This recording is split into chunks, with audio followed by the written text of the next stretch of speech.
student leader. So this weekend at the Burn, in the Burn Black Box, FPP is putting up the Addams Family. So you have chances to see it tomorrow night at 7 and 10 and Saturday night at 7 and 10. Likewise, Generic Theater Co. is presenting Senior Showcase at the Listener Downstage, which is here, on April 26th and the 28th.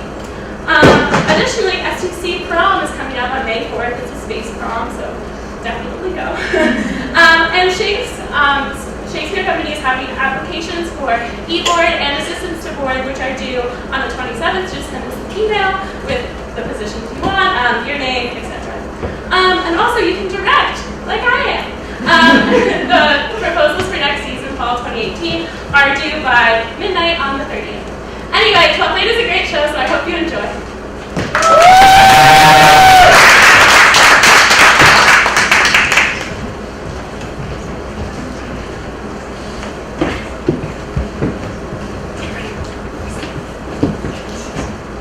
Music be the food of love. Play on, give me access fit, that surfeiting the appetite may sicken and so die. With that strain again, at a dying fall. How it came o'er my ear like the sweet sound that breathes upon a bank of violets, stealing, giving odor. Enough. No more. 'Tis not as sweet as it was before. Oh, Spirit of love, how quick and fresh thou art, that notwithstanding thy capacity, receiveth as the sea, but that enters there. It falls into abatement and low price, even in a minute. So full of shapes is fancy that it alone is high fantastical. Will you go hunt, my lord? What, Curia? A heart. So I do. The noblest I have. When my eyes did see Olivia first, methought she purged the air of pestilence. And in that instant I was turned into a heart, and my desires fell like cruel hounds, and ever since pursue me. How now? What is your word? So please, my lord, I might not be admitted, but from her handmaid do return this answer. The element itself, until 7 years heat, shall not behold her face at ample view. But like a cloistress, she will veiled walk and water once a day her chamber round with eye offending crime. All this to season a brother's dead love, which she shall keep fresh and lasting in her sacred embrace. How she has the heart of such fine a frame, to pay the stead of love, but to a brother. How she will love when the rich golden shaft has killed the flock of all affections else. When heart, liver, and brain, these sovereign thrones are supplanted and filled, her own perfection's own self-king. Away before me the sweet beds of flowers. Love thoughts lie rich when canopy with ours.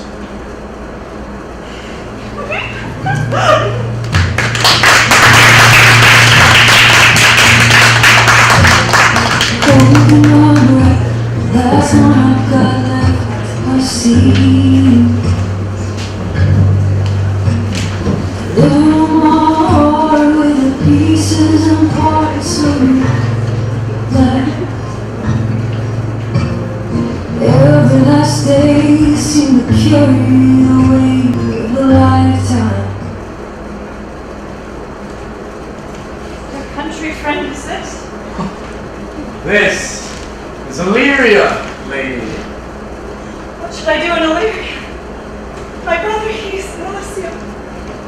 Perchance he's not drowned, what think you, sir? It is perchance you yourself were saved. My poor brother. And so perchance may he be. True, madam. And to comfort you with chance, assure yourself, after our ship did split, when you and those fair numbers saved with you, hung on our driving boat, I saw your brother bind himself, most provident in peril, bind himself, courage and hope, teaching him to practice, to a strong mast that did live upon the sea, where, like Arion on the dolphin's back, I saw him hold acquaintance with the waves, for as long as I could see. For saying so, there's gold. Might not escape when fullest to my hope. Whereto that speech serves for authority. Knowest thou this country? Well, madam, For I was bred and born not 2 hours' travel from this very place. Who governs here? A noble duke, in nature and in name, What is his name? Orsino. Orsino. Heard my father name him. He was a bachelor. And is now, or was so very late. For but a month ago I came from hence, and 'twas fresh and murmur. As you know, what great ones do, the less will prattle of. That he did seek the love of fair Olivia, What is she? a virtuous maid, daughter of a count that died some 12 months since. Then, leaving her in the protection of his son, her brother, who shortly also died, for whose dear love, they say, she endured the sight and company of men. That I serve this lady, and may not be delivered to the world until I had made mine own occasion mellow what my estate is. That were hard to compass. She will admit no kind of suit, no, not even the Duke's.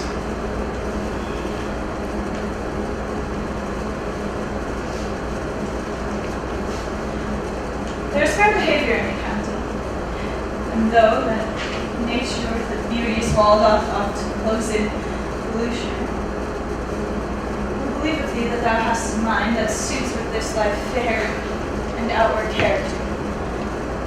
I pray thee, and I'll pay thee bounteously.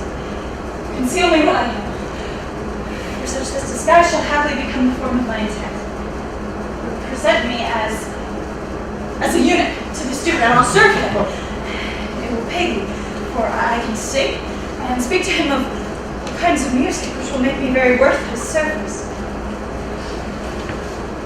What else shall have to time I will permit. Only shake thou thy silence to my wit. Be you his eunuch, and your mute I'll be. When my tongue blabs, let mine eyes not see. I thank thee, leave me out.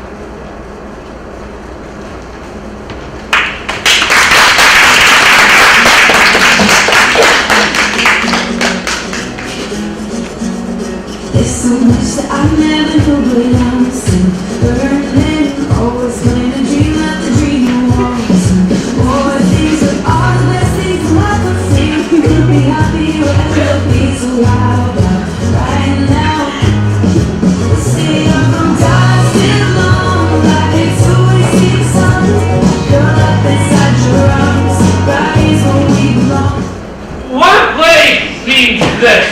For my niece to take the death of her brother thus. I think care is an enemy to life. By my troth, Sir Toby, you must come in earlier nights. My lady, your niece, takes great exception to your ill hours. But let her accept before accepted. Aye, you must confine yourself within the modest limits of order. Confine? I'll confine myself. No finer than I am. These clothes are good enough to drink in, and these shoes too, and they be not, let them hang themselves by their own straps. That drinking and quaffing will undo you. I heard my lady talk of it yesterday, and the young foolish knight that you brought with you to be her wooer. Who? Sir Andrew Aguecheek? Aye, he. Why, he's as tall as any man in Illyria. What's that to the purpose? Why, he hath 3,000 ducats a year! Aye, but he'll have but a year in all these ducats. Fie on thee that say so. He plays the wild boys and speaks 2 or 3 languages to a word without a book. And he hath all the good gifts of nature. He hath indeed almost natural. For besides that he's a fool, he's a great quarreler, but he hath the gift of a coward. To allay the gust he hath in quarreling. 'Tis thought among the prudent he would soon have the gift of the brave. By this hand, they are very scoundrels and subtractors that say so of him. Who are they? They that have moreover his drunken night in your company.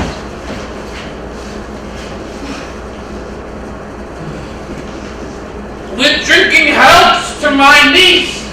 I'll drink to her as long as there's passage in my throat and drink in Illyria. He's a coward and a cloister. I won't drink to her till his brains go over his toes like a parish top. Toby! What, Blanche? But here comes Sir Andrew Angryface. Sir Toby Bell, down now, Sir Toby Bell. Sir Andrew! Well, let's be fair, sure. And you too, sir. Accost, sir, accost! What's that? My niece's chambermaid. Good mistress, accost. I do desire better acquaintance. My name is Mary, sir. Good mistress, marry accost. You mistake, then. Accost means front her, board her, woo her, assail her! Oh, by my troth, I would not undertake her in such company. Is that the meaning of accost? Fare you well, gentlemen. And let her depart. Thou mightest never draw sword again, Sir Andrew. Are you so, mistress? I would I might never draw sword again. Fair lady, do you think you have fools in hand? I have you not by me. Mary, but you shall have it. Here's my hand. I pray you, sir, thought is free. Take your hand to the buttery bar and let it drink. Wherefore, sweetheart? What's your metaphor? It's dry, sir. Why, I think so. I'm not such an ass that I can keep my hand dry. But what's your jest? A dry jest, sir. Are you full of them? I have them at my fingers' ends, but Mary, I let go your hands, and now I am barren. Oh, knight, thou lackest a cup of canary. When have I ever seen thee put so down? Never in your life, I think, unless you saw canary put me down. Methinks sometimes I have no more wit than a Christian or an ordinary man has. But I'm a great eater of beef, and I believe that does harm to my wit. No question. And I thought that I'd forswear it. All right, tomorrow, Sir Toby. Pourquoi, dear knight? What is pourquoi? Do or not do? Had I pursued the time in tongues that I had fencing, dancing, and bear baiting. Had I but followed the arts. Then thou hadst an excellent head of hair. Why would that have mended my hair? Past question. For thou seest, it will not curl by nature. But it suits me well enough, does it not? Oh, excellent. It hangs off thee like flax off a distaff.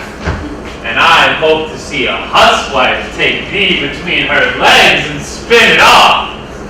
Babe, I'll home tomorrow, Sir Toby. Your niece will not be seen, and if she be, it's 4 to 1 she'll nut of me. Besides, the Count himself here hard by woos her. She'll have none of the Count. She'll not match above her degree in the stealth with old wit. I've heard her swear it.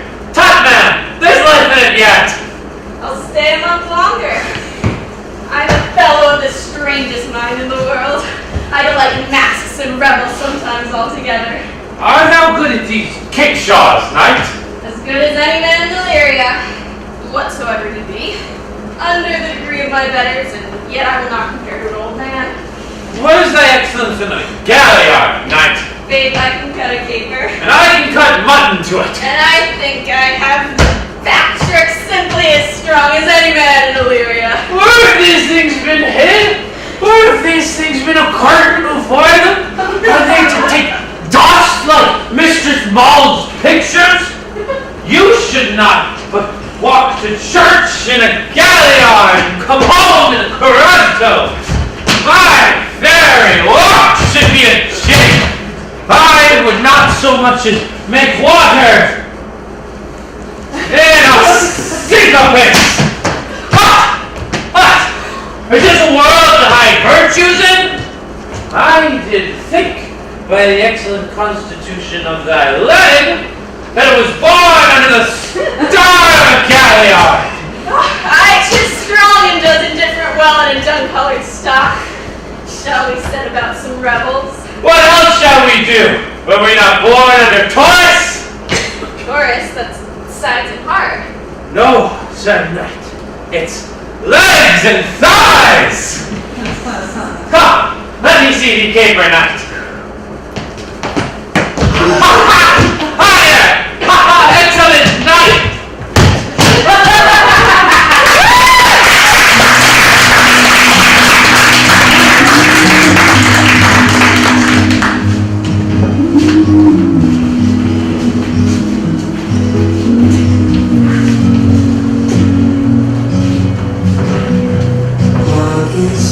afternoon, I can picture you walking with me farther at your side. In the summer heat. If the Duke continues these favors towards you, Cesario, you are like to be much advanced. He hath known you but 3 days, and already you are no stranger. You either fear his humor or my negligence, that you call into question the continuance of his love. Is he inconstant in his favors? No, believe me. Here comes the captain. Who saw Cesario? Ho! On your attendance, my lord, here. Stand you all aloof. Cesario, thou knowst no less than all. Having clasped to thee the book of my secret soul. Therefore, good youth, address thy gate unto her. Be not denied access. Stand at her doors and tell them there thy fixed foot shall grow till thou have audience. Sure, my lord, if she be so abandoned to her sorrows it is spoke, she will never admit me. Be clamorous and leave all civil bounds rather than make unprofited return. Say I do speak with her, my lord, what then? Oh, then, unfold the passion of my love. Surprise her with discourse of my dear faith. It become thee well to act upon my words, for she would attend it better in thy youth than in a nuncio's of more grave aspect. I think not so, my lord. Dear lad, believe it, for they will yet belie thy happy years and say, thou art a man. Diana's lip is no more rubious. Thou small pipe is as the maiden's organ, shrill and sound, and all is semblative of a woman's part. I know thy constellation is right apt for this affair. Prosper well, and you shall live as freely as your lord to call his fortunes thine. I will do my best to woo you. Powerful strife, whoever I woo myself would be its way.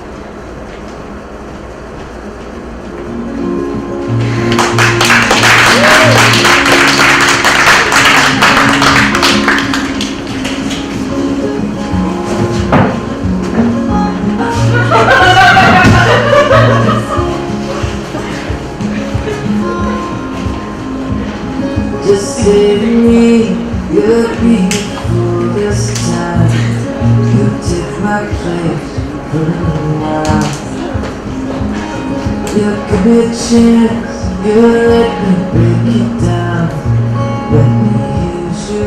Nay, I but tell me without hast been, or I shall not open my lips, otherwise the bristle may enter and wave my escapes. My lady will hang me for my absence. Let her hang me. He that is well hanged in this world needs to fear no helpers. He shall see none to fear. Good Lenten answer. I can tell thee where that phrase was born of I fear no colors. Oh, where, good Mistress Mary? In wars. And that you may be so bold to say it in your foolery. Well, God give them wisdom that have it, and those that are fools, let them use their talents. Yet you will be hanged for being so long absent, or to be turned away. And is not that as good as a hanging too? Many a good hanging prevents a bad marriage. And for turning away, let summer bear it out your resolution. Not so neither, but I am resolved on 2 points. That if one break, the other will hold, but if both break, the gaskets fall. act in good faith, very act. Well, go thy way. If Sir Toby would leave drinking, thou wert as goody a piece of Eve's flesh as any in Illyria. He's rogue. No more of that. Oh, here comes my lady. Make your excuse wisely, you are best. Wit, and it be thy will, put me into good fool. Those wits that think they have thee do very often prove fools, while I that know I lack thee may pass for a wise man. But what says Quinaples? Better a witty fool than a foolish wit. God bless thee, lady. Take away the fool. Did you not hear, fellow? Take away the lady. Go to. You're a dry fool. I'll know more of you. Besides, you grow dishonest. Too false, Madonna. That drink and good counsel will amend. For, give the dry fool drink, then is the fool not dry? But the dishonest man mend himself. If he mends, he is no longer dishonest. But if he cannot, let the vulture mend him. Anything that is mended is but patch. Virtue that transgresses is but patch with sin, and sin that amends is but patch with virtue. If that this simple syllogism will serve, so it will not. What remedy? Just as the one true cuckold is calamity, so beauty is a flower. Therefore I say again, sir, take away the lady. I bade him take away you. Misprision in the highest degree. Lady cucullus non facet monica. That's as much to say as I wear not motley in my brain. Good Madonna. Give me leave to prove you a fool. Can you do it? Oh, dexterously, good Madonna. Make your proof. I must catechize you for it, Madonna. Good, my vows of virtue. Answer me. For want of other idleness, I'll bide your proof. Good Madonna, why mourn'st thou? Good fool, for my brother's death. I think his soul is in hell, Madonna. I know his soul is in heaven, fool. The more fool then to mourn for your brother's soul being in heaven. The lady to take away the fool, sir, therefore I say again, take away the lady. I will say as due to that, Malvolio, doth she not mend? Yes, and shall do till the pangs of death shake her. Infirmity that decays the wise doth ever make the better fool. God send you, sir, a speedy infirmity, the better increasing your folly. Sir Toby will be sworn that I am no fox, but he won't pass his word for 2 pence that you are no fool. What think you of that, Malvolio? I marvel that your ladyship should take delight in such a barren rascal. I saw her put down the other day with an ordinary fool that had no more wit than a stone. Look you, she's out of her guard already. Unless you laugh and minister occasion to her, she's gagged. I protest I take these wise men that crow so with this set kind of fools, no better than fools zanies. Oh, you are sick of self-love, Malvolio, and taste with a distempered appetite. To be generous, guiltless, and a free disposition is to take those things for bird bolts that you deem cannon bullets. There's no slander in a loud fool, though she do nothing but rail, nor no railing in a no discreet man, though he do nothing but reprove. Mercury endue thee with leasing, for thou hast spoken well of fools. My lady, there is a young gentleman at the gate that much desires to speak with you. From the Count Orsino, is it? I know not, but 'tis a fair young gentleman and well attended. Who of my people hold him in delay? Sir Toby, Fetch him off, I pray you. Fie on him. He speaks nothing but madmen. Go to Malvolio. If it be a suit from the Count, I am sick, or not at home. What you will to dismiss it. Now you see how your fooling grows old and people dislike it. Thou hast spoken for us, Madonna, as though thy eldest son were a fool. Brains. For here he comes. What have I taken the most? By mine honor, half drunk. What is he at the gate, cousin? A gentleman! A gentleman? What gentleman? 'Tis a gentleman here. A plate on these pickle herrings. How now, that? Good Sir Toby. Cousin, how have you come so early by this lethargy? Lechery! I defy lechery! There's one at the gate! I marry, what is he? Let him be the devil, and he will be. I care not. Give me faith, say I. Well, it's all one. What's a drunken man like fool? A drowned man, a fool, and a madman. One draft above heat makes him a fool. The second mads him, and the third drowns him. Go thou and seek the crowner. Let him sit over my cuz, for he's in the 3rd degree of drink. He's drowned. Go look after him. He is but mad yet, Madonna, and the fool shall look to the madman. Madam, yond young fellow swears he will speak to you. I told him you were sick. He takes on him to understand so much and says he comes to speak to you. I told him you were asleep. He seems to have a foreknowledge of that too, and therefore comes to speak to you. What is to be said to him, lady? He is fortified against any denial. Tell him he shall not speak with me. Has been told so. Instead, he'll stand like a sheriff's post and be the supporter to a bench. And he'll speak with you. What kind of man is he? Why, of mankind, lady? What manner of man? A very ill manner. He'll speak to you whether you will or no. Of what personage in years is he? Not yet old enough for a man, nor young enough for a boy, as a squash 'tis when 'tis not yet a peas cobbed, or a codling when 'tis almost an apple. 'Tis with him in standing water between boy and man. He's very well favored, and he speaks very shrewishly. One would think his mother's milk were scarce out of him. Let him approach. Call him a gentleman. A gentlewoman, my lady calls. Give me my veil. Come throw it over my face. We'll once more hear Orsino's embassy.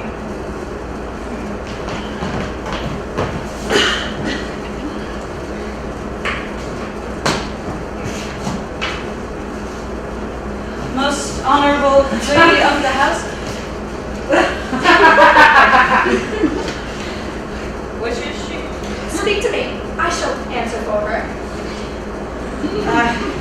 Most radiant, exquisite, and unmatchable beauties. I pray you, tell me if this be the lady of the house, for I never saw her, and I would be loath to cast away my speech, for besides it is excellently well penned, I have taken great pains to con it. Good beauties, let me sustain no scorn, I am very comfortable even to the least sinister usage. Whence came you, sir? I can say little more than I have studied, and that question is out of my question. Good gentleman, give me modest assurance if you be the lady of the house, so that I can proceed in my speech. Are you a comedian? No, by my profound heart. Though I swear by the fangs of malice I am not that I play. Are you the lady of the house? If I do not usurp myself, I am. Most certain, if you are she, you do usurp yourself. For what is yours to bestow is not yours to reserve. But that is from my commission. I will honor my speech in your praises, and then show you the heart of my message. Come to what is important in it. I forgive you the praise. Alas, I took great pains to study it. 'Tis poetical. It is the more like to be feigned. I pray you, keep it in. I heard you were saucy at my gates, and allowed your approach rather to wonder at you than to hear you. If you be not mad, be gone. If you have reason, be brief. Will you hoist sail, sir? Here lies your way. No good, swabber. I'll hull here a little longer. Some mollification for your giant, sweet lady. Tell me your mind. I am a messenger. Sure you have some hideous matter to deliver when the courtesy of it is so fearful. Speak your office. It alone concerns your ear. I bring no overture of war, nor taxation of homage. I hold the olive in my hand. My words are as full of peace as matter. Yet you began rudely. What are you? What would you? The rudeness that hath appeared in me have I learned from my entertainment. What I am and what I would are as secret as maidenhead. To your ears, divinity. To any others, profanation. Give us the place alone. We'll hear this divinity.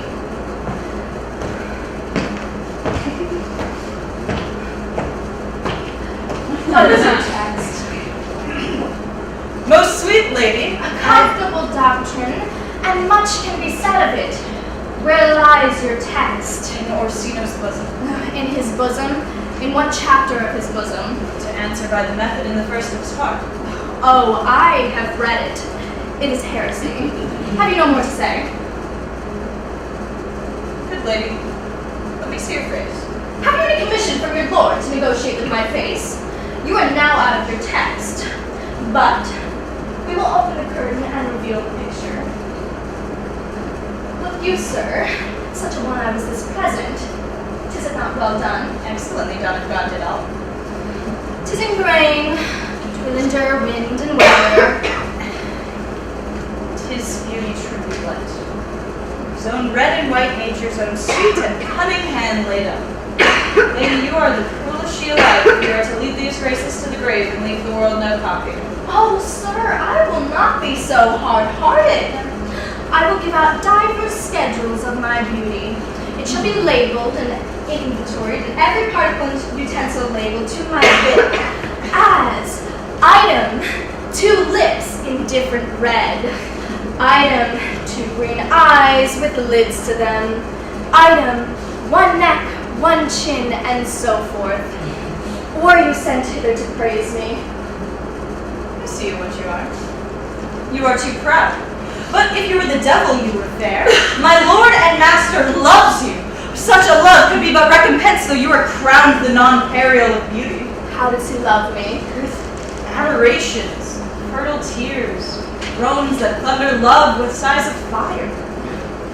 Your lord does know my mind. I cannot love him, yet I suppose him virtuous, know him noble, of great estate and fresh and stainless youth, in voices well divulged, free, learned, and valiant, and in the dimension and the shape of nature, a gracious person. But yet, I cannot love him. He might have took his answer long ago. If I did love you in my master's way, such a suffering, such a deadly life, in your denial I would find no sense, I would not understand it. Why, what would you? Make me a willow cabin at your gate. Call upon my soul within the house. Write loyal cantons of contemned love. Sing them loud even in the dead of night. Hollow your names, the reverberate hills, and make the babbling gossip of the air cry out, Olivia. You should not rest between the elements of air and earth, but you should pity me. You might do much. What is your parentage? Both my fortunes, yet my state as well. I am a gentleman. Get you to your lord. I cannot love him. Let him send no more. Unless, perchance, you come to me again to tell me how he takes it. Very well. I thank you for your pains. Spend this for me. I am no feed post, lady. Keep your purse. My master, not myself, lacks recompense. Love makes heart of flint, that you should love. So let your fervor, like my master's, be in place of contempt. Farewell, fair report.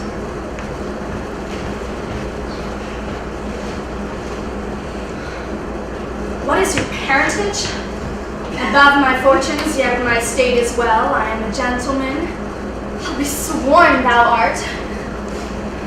Thy tongue, thy face, thy limbs, actions, and spirit do give thee fivefold blazon. Not too fast, soft, soft. Unless the master were the man. How now? Even so quickly may one catch the plague. Methinks I feel this youth's perfections with an invisible and subtle stealth to creep in at mine eye. Well, let it be. What ho, Malvolio? Here, madam, at your service. Run after that same peevish messenger, the Count's man. He left this ring behind him. Would I or not, tell him I'll none of it. Desire him not to flatter with his lord, nor hold him up with hopes. I am not for him. But should the youth come this way tomorrow, I'll give him reasons for it. Hide thee, Malvolio. Madam, I will.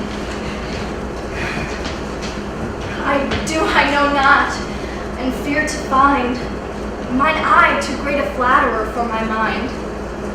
Fate, show thy force. Ourselves we do not owe. What is decreed must be, and be this so.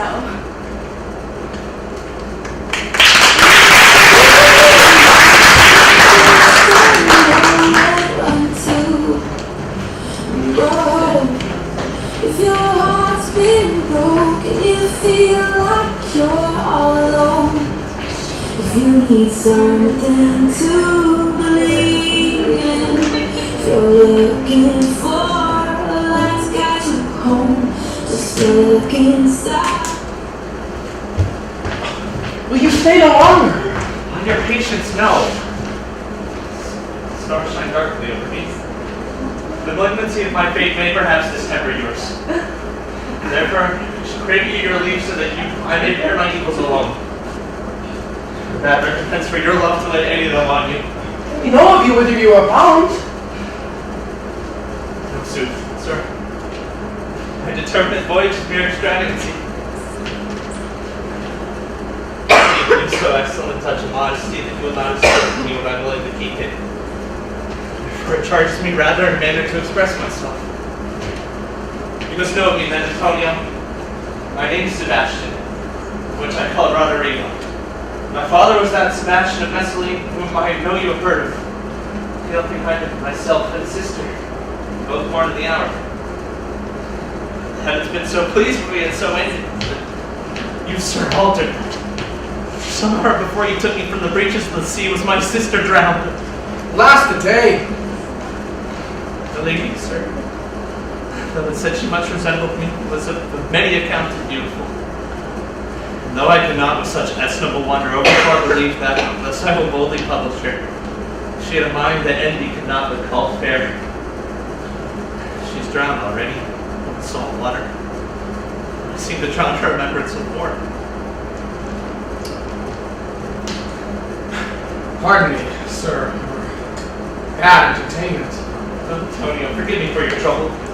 If you will not, then kill me. Let me be your servant. You will not undo what you have done. That is, kill whom you have recovered and desired now. Hear you all at once. My bosom is full of kindness, and I am yet so near the manners of my mother that upon the least occasion more mine eyes will tell tales of me. I'm off to Duke Orsino's court. Farewell. The gentleness of the gods go with thee!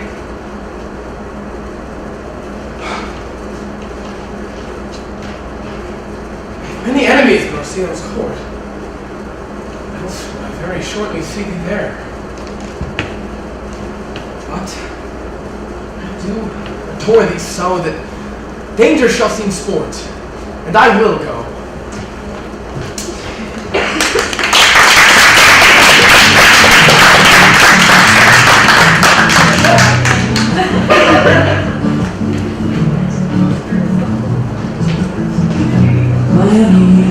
Wandering in the breeze, you're the sweetest thing I've ever seen. Sand at my feet, ocean after that, silver light of the moon dancing on your face. Oh, oh, oh, oh. We're not leaving now with the Countess Olivia. Even now, sir, a moderate pace have arrived, but She returns this ring to you, sir. You might have taken my pains to have taken it away yourself. She adds, moreover, that you put your lord into a desperate assurance she will none of him. And one thing more, that you be never so hardy to come again in his affairs, unless it be to report your lord's taking of this. Receive it so. she took the ring of me on none of it. Come, sir. You peevishly threw it to her, and her will is it should be thus returned. Be worth stooping for, there are laws in your eye. Not be his that finds it. I left no ring with him. What means this lady? Fortune forbid my outside have not charmed her. She did make good view of me. So much so that I thought her eyes had lost their tongue. For she did speak in starts, distracted.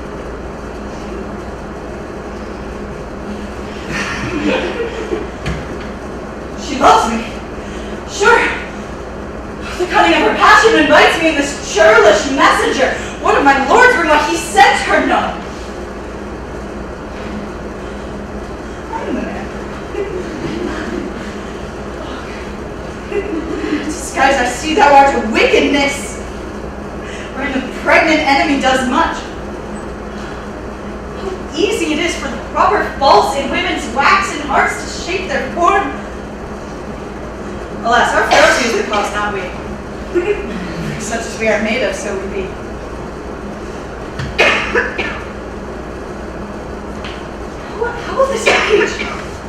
My master loves her dearly, and I, the poor monster, ponders much on him. And she, mistaken, seems to dote on me. What will become of this? As a man, my suit is desperate for my master's love. As a woman, now, alas the day. But thriftless sighs should poorly be a burden. Time? Thou must untangle this knot. 'Tis too hard a knot for me to untie.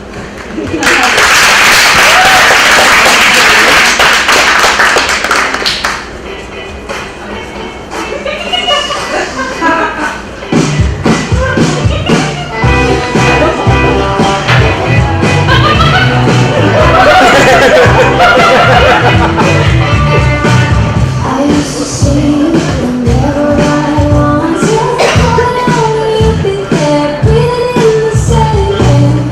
I used to feel your arms around my body, you're really always doing everybody send you like this. Now I'm inside in my phone. Approach, Sir Andrew. Not to be abed after midnight is to be up betimes. And to the cour secere, thou knowest. Nay, by my troth, I know not. But I do know to be up late is to be up late. A false conclusion. I hate it as an unfilled can.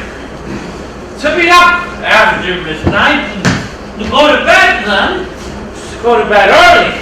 So, to be up after midnight is to be up betimes. Does our lives not consist of the four elements? Faith, so they say, but I think they rather consist of eating and drinking. Thou art Scotland. Let us therefore eat and drink. Marion, a stoop of wine. Oh, here comes the fool in faith. How now, my hearts, have you ever seen the picture of we three? How, let's have us a catch. What caterwauling do you keep here? Oh, if my lady hath not been her steward, Babylonian, call him to turn you out of doors, never trust me. My ladies in Cantian, we are politicians. Malvolio's a panoramsy. 3 million we. Am I not consanguous? Am I not of her blood? Dilly Valley. Lady! It was a man in Babylon. Lady! Truly, that I did an admirable fooling. I hate as well as they make me disposed. And so do I too. He does it with a better grace, but I do it more natural. My masters, are you mad? Or what are you? Have you no wit, manners, nor honesty to gather like tinkers at this time of night? Would you make an ale house of my lady's house?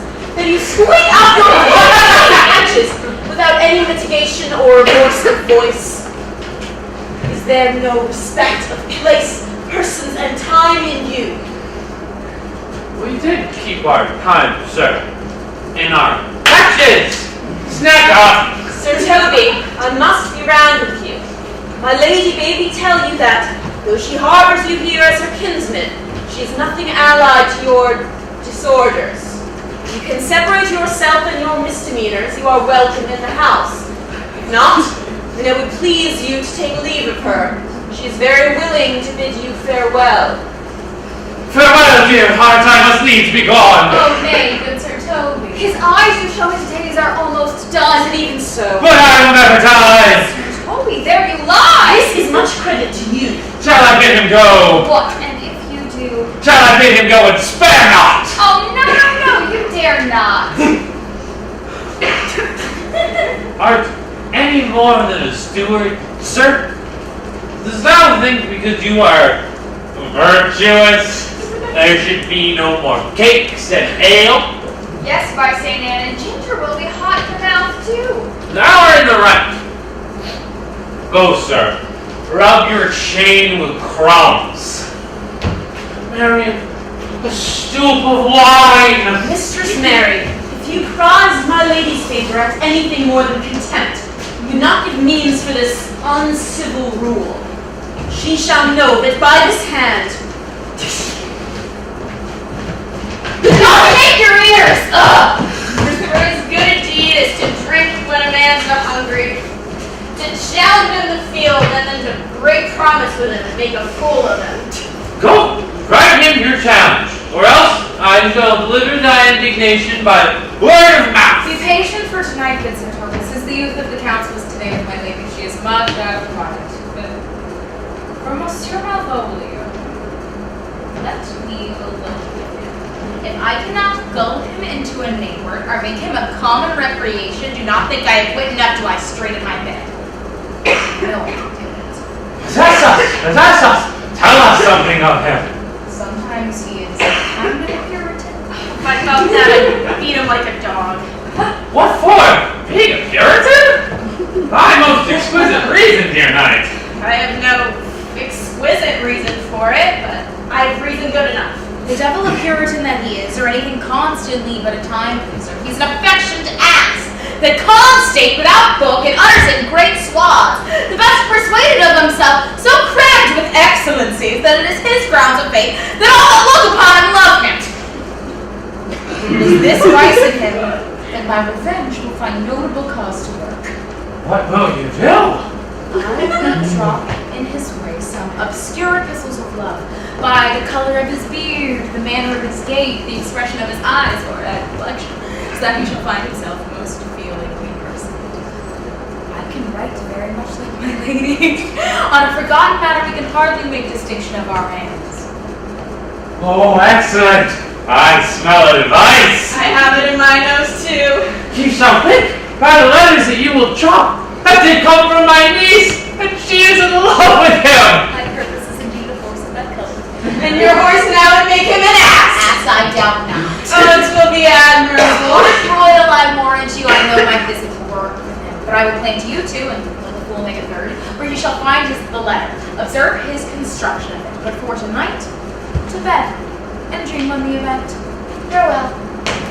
Good night, dear Penestelia.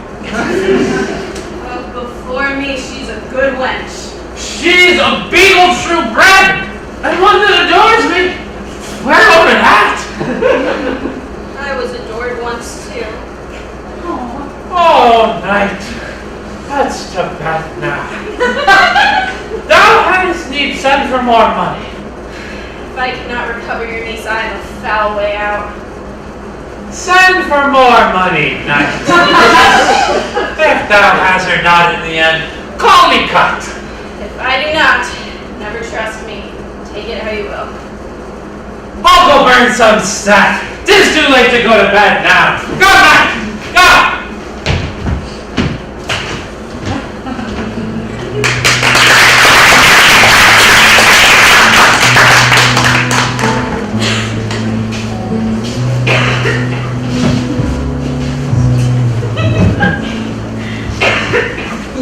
Well, I walked over the bridge to the city where I live, and I saw the yellow hello. Well, we both said no, there was nowhere else to go, 'cause it's when Happy ball, friends! Now, good Cesario, a piece of poetry, an antique sonnet we heard last night. Methinks it did relieve my passion much, more than light airs and recollected terms in these most brisk and giddy-paced times. Come, but one verse. She is not here to please your lordship who should speak it. Who was it? Festi, the jester, my lord. A fool whom Olivia's father took much delight in. She's about the house. Seek her out, and play a song the while. If ever thou shalt love, and the sweet pangs of it remember me, for such as I am, as all lovers are, unstained, skittish, and all motions else, save but for the creature that is beloved. How dost thou like this too? It's very echo to the seat where love is thrown, my lord. Thou dost speak masterly. My life upon it, young though thou art, and I had stayed upon some favor that it loves. Hath it not, my boy? A little. By your favor. Oh, what kind of woman is it? Your complexion complexion, my lord? Well, she is not worth it either. What a year's faith. What are your years? Too old, by heaven! Let the woman take the elder herself. So wears she take. So sways she in the level of her husband's heart, for boy, whenever we do praise ourselves, our fancies are more giddy and unfirm, more longing, wavering, sooner lost and mourned than women's are. I think it will, my lord. Well, let thy affection take the younger of thyself, or thy affection cannot behold the bent. For women are as roses, whose fair flower being once displayed doth fall that very hour. So they are. Alas, that they are so to die, even when they to perfection grow. Fool, that antique poetry that we heard last night. Mark it, Cesario. It's old and plain. The spinners and spinsters in the sun, and the free maids that do weave their thread with bones do chant it. It's silly, sooth, but dallies in the fairs of love, like the old age. Are you ready, sir? Aye, really say it.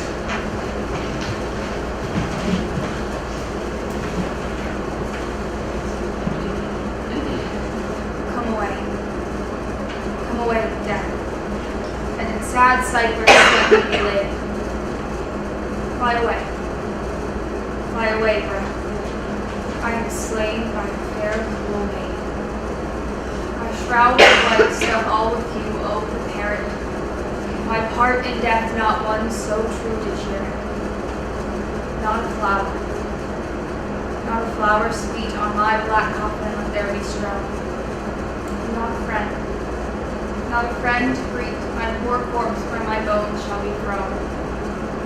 1,000 sighs to say, lay me, oh where sad true lover never find my grave to weep there.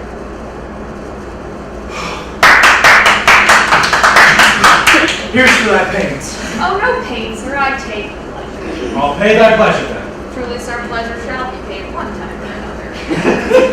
Give me leave to leave thee. Now the melancholy God bless thee, and the tailor make thy doublet of changeable taffeta, for thy mind is a very opal. I would have men of such conceit, but to see that their business might be everything and their intent everywhere. For that's it that always makes a good voyage of anything. Farewell.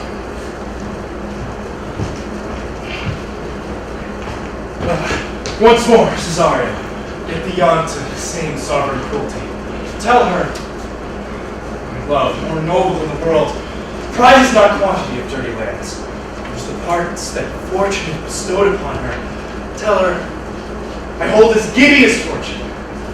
It's the very miracle and queen of gems that pranks her and attracts my soul. What if she cannot love you? I cannot be so answered. Sooth, but you must say that some lady, as perhaps there is, had such a great pang of heart for you as you have for Olivia. You cannot love her. You tell her so. Must she not then be answered? There is no woman's sides can bide the beating of so strong a passion. There is no woman's heart so big to hold so much. Alack, their love may be called appetite. No motion of the liver, but the palate. But mine is all as hungry as the sea and can digest as much. Make no compare between that a woman may owe me and that I owe Olivia. But I know. What dost thou know? Too well what love women to men may owe, and faith they are as true of heart as we. My father had a daughter, loved a man, and so, as it may be, were I a woman, I should your lordship. What's her history? A blank, no. She never told her all. But concealment, like a worm in the blood, feed on her damask cheek.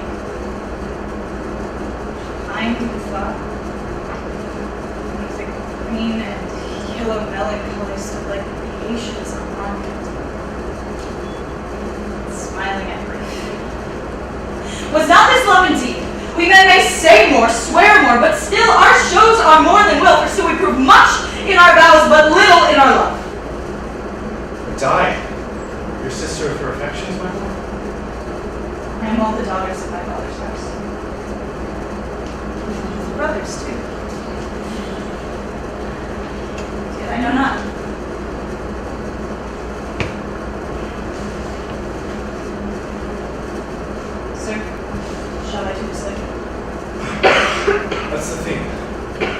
To her, Nace, give her this jewel. Tell her, my love can give no place, bide no demand.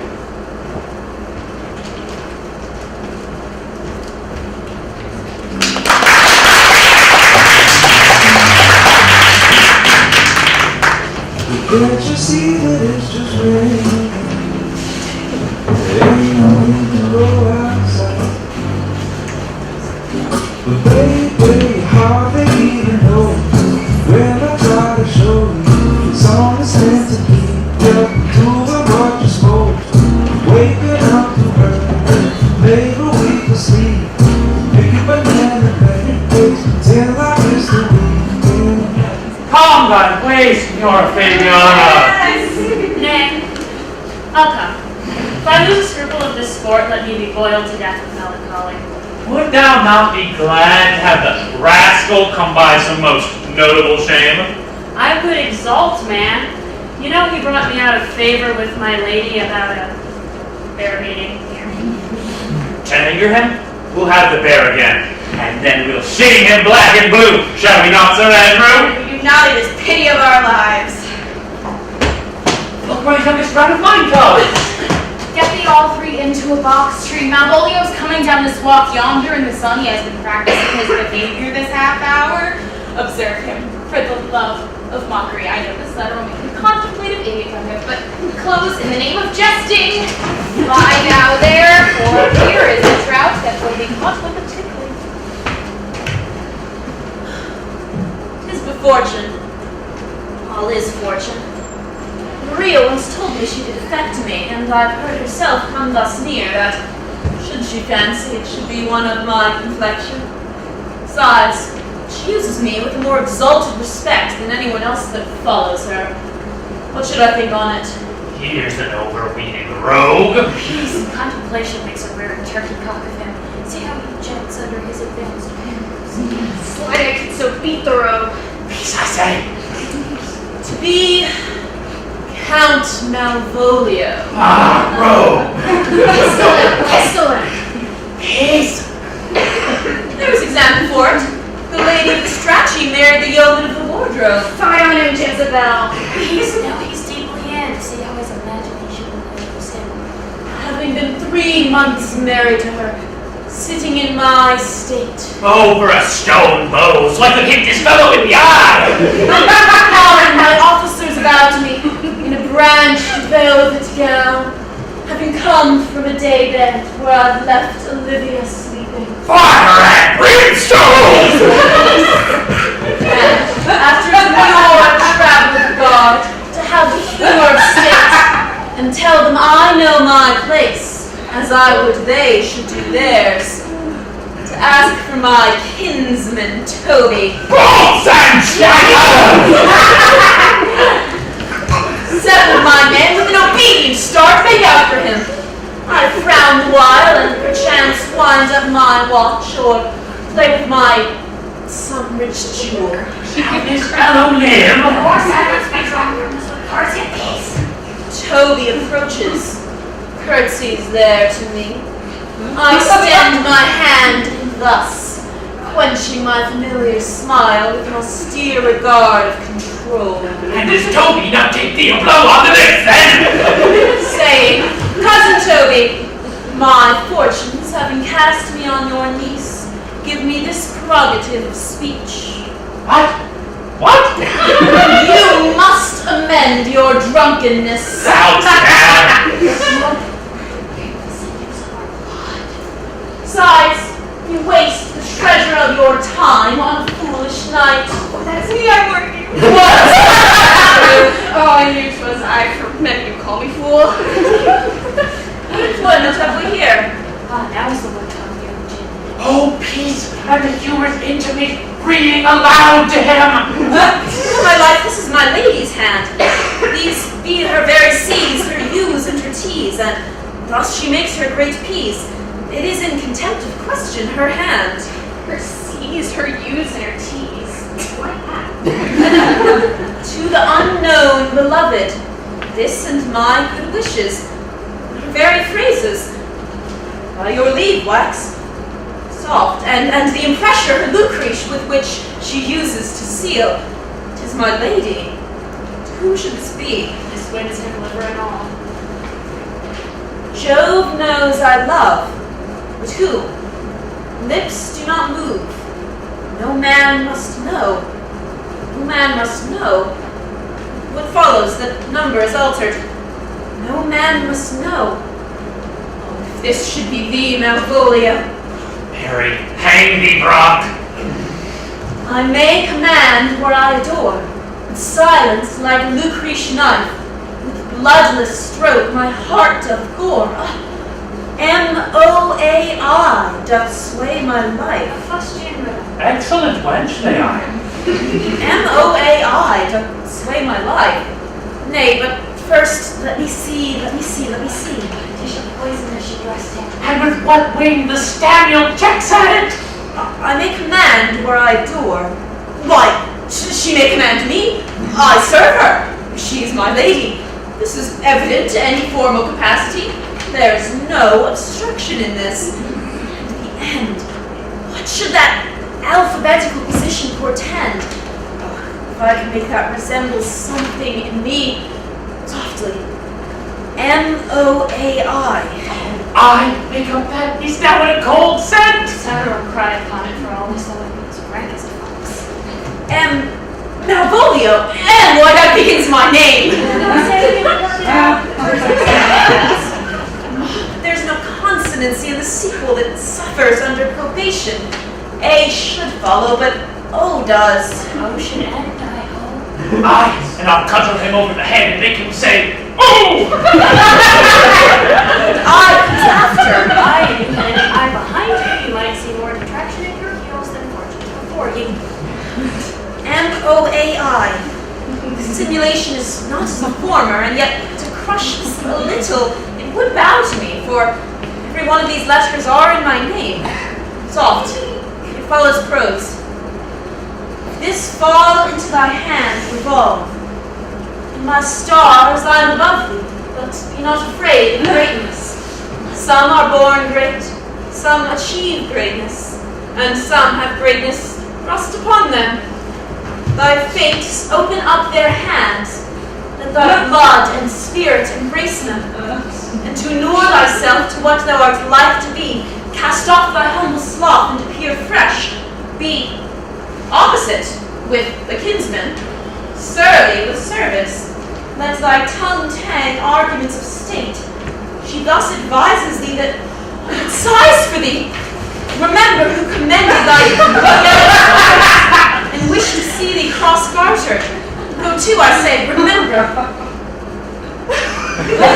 Thou art made, if thou desirest to be so. If not, let me see thee a steward still, the fellow of servants, and not worthy to touch fortune's fingers. Farewell. She that would alter services with thee, the fortunate unhappy. Daylight and champion discovers not more. This is open. I will be proud. I will read politic authors. I will baffle Sir Toby. I will be point devised the very man. Not now fool myself to let imagination jade me, for everyone excites to this. My lady loves me. She did commend my yellow stockings of late. She did praise my leg being cross-gartered. And in this she manifests her love to me, and with a kind of injunction drives me to these habits of her liking. I thank my stars I am happy. I will be strange, stout in yellow stockings and cross-gartered, even with the swiftness of putting on. Jove and my stars be praised. Here's yet a postscript. Thou canst not choose but know who I am. If thou entertainest my love, let it appear in thy smiling. Thy smiles become thee well. Therefore, in my presence, smile still, dear my sweet, I prithee. Jove, I thank thee! I will smile. I will do everything that thou wilt have me.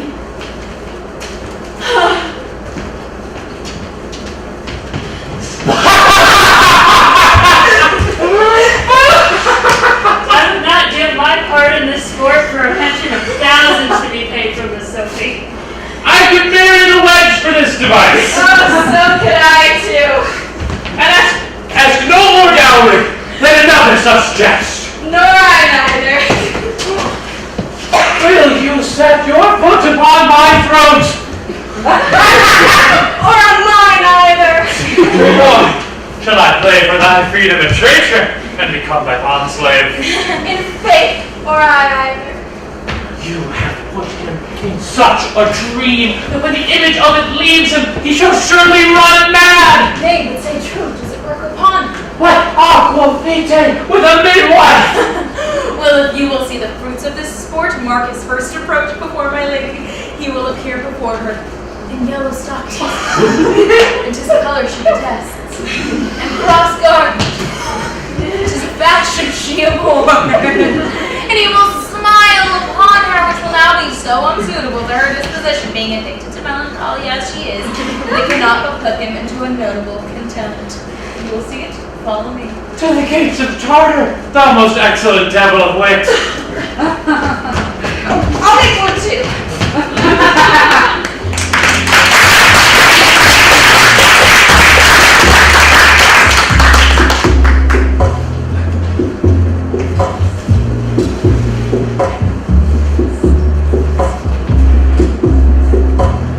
If you were falling, then I would catch you. You know.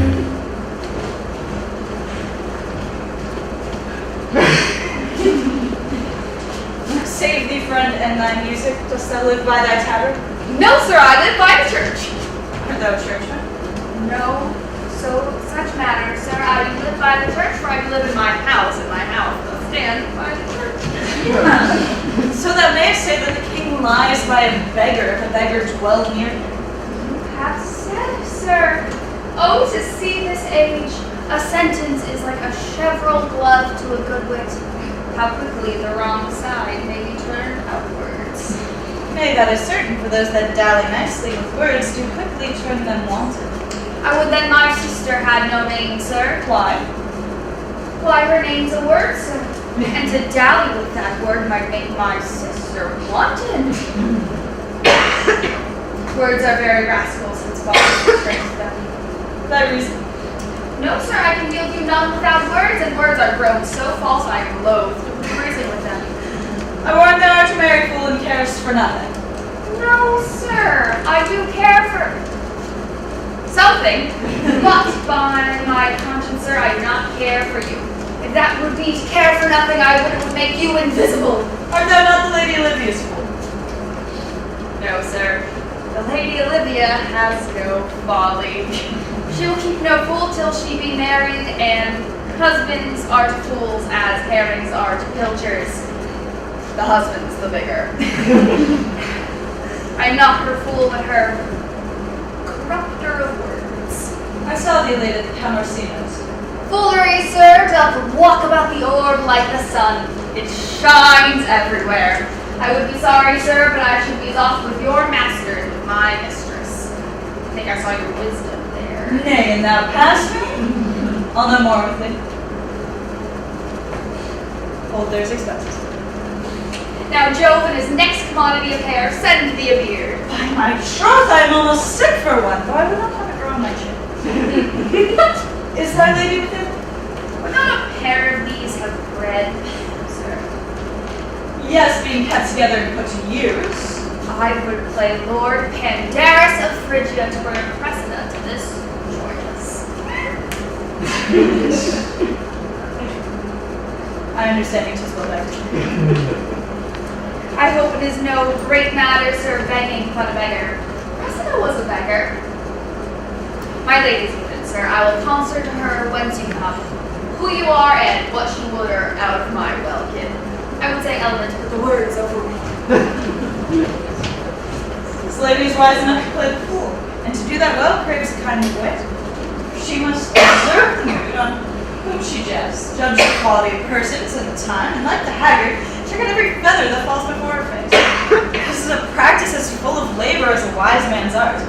Folly which she certainly shows fit. The wise men folly fall quite take their wit. God save me, gentlemen! And you, sir? Diugus garda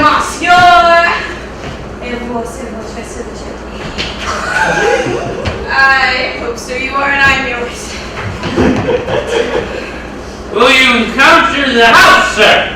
My niece is desirous you should enter, if your trade be to her. I am bound to your niece. I mean that she's the list of my voyage. Why then, taste thy legs, sir. Put them to motion. My legs do better understand me than I understand what you mean by bidding me taste my leg. I mean, to go, sir. To enter. And I will answer you with gate and entrance. But we are prevented. Most excellent, accomplished lady, the heavens rain odors on you. Oh, that is so rare, warrior. Rain odors. Well. My manner hath no voice save for your own pregnant vouchsafe. Pregnant vouchsafe! Don't get them all three already. Let the garden door be shut and leave me to my hearing.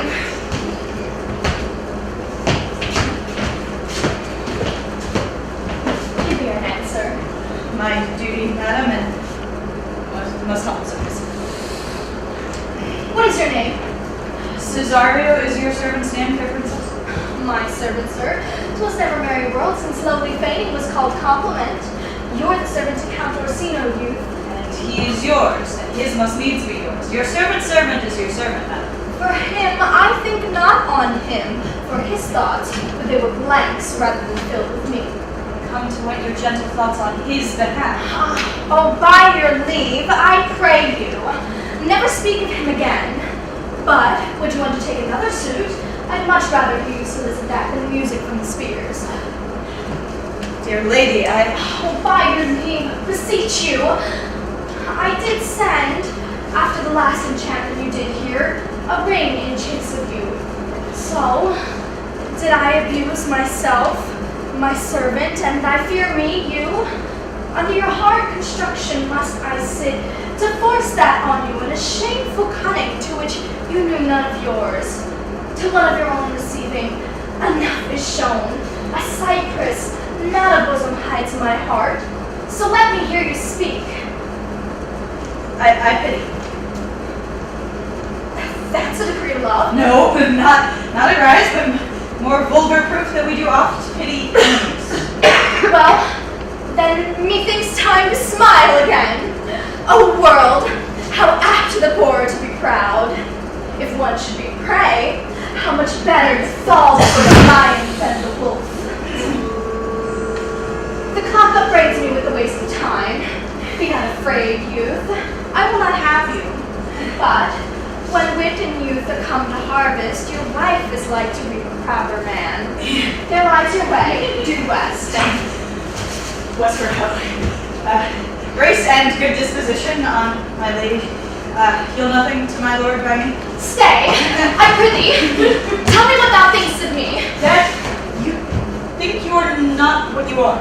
If you think so, then I think the same of you. Then think you're right, I am not what I am. Your words I would have you be. Were it better, madam, than I am?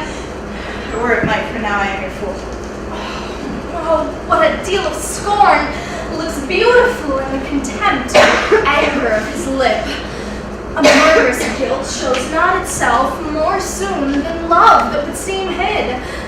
Love's night is noon. Cesario, by the roses of spring, maidenhood, truth, honor, and everything, I love thee so. Then maugre all thy pride, nor wit nor reason can passion hide. Do not extort thy reasons from this cause, for that I do, therefore hast no cause. But with reason thus, with reason fetter, love sought is good, but given unsought is better. By innocence I swear, and by my youth I have one bosom, one heart, and one truth, that no woman has, nor none shall ever be mistress of it. Say by love. Good madam, adieu. Nevermore will I my master's tears to you deplore. Well, come again, for thou perhaps mayst move that heart which now abhors to like his love.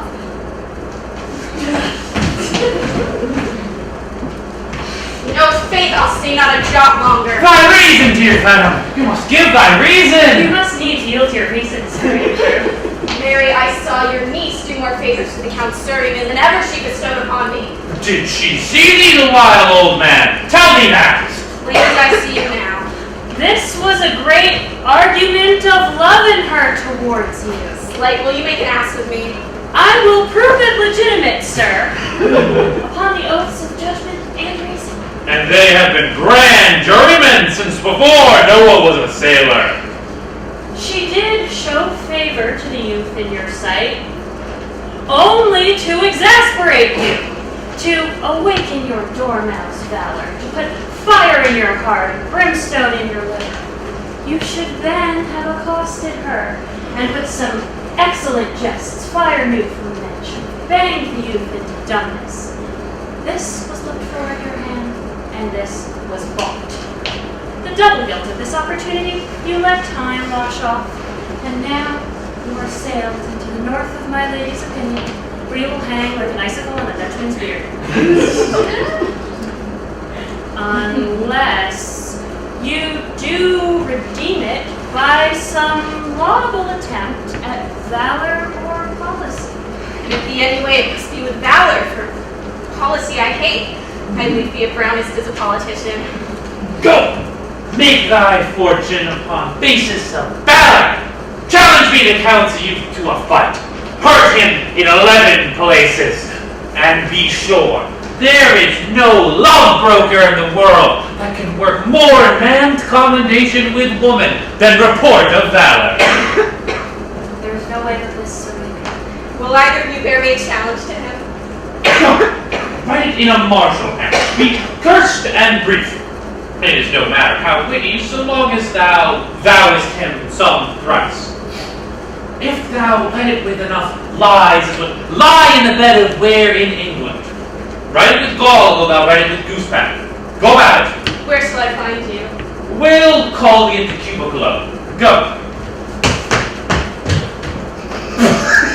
This is a dear mannequin to you, Sir Toby. I have endeared to him some 2,000 or so.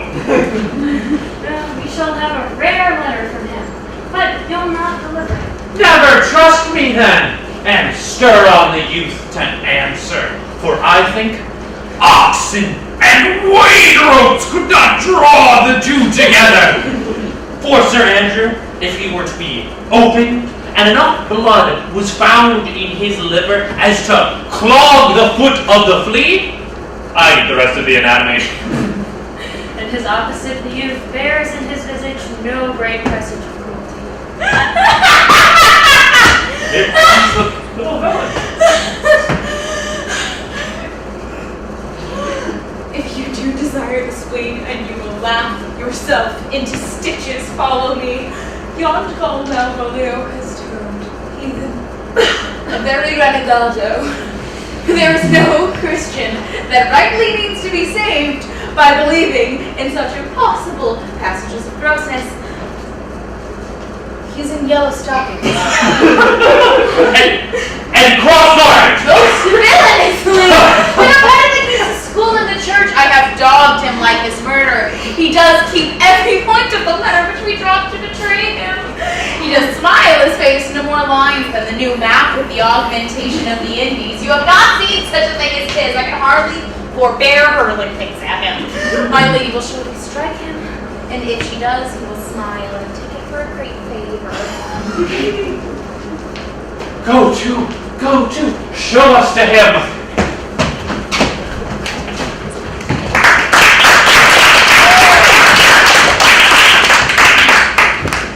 We will now have a 10-minute intermission.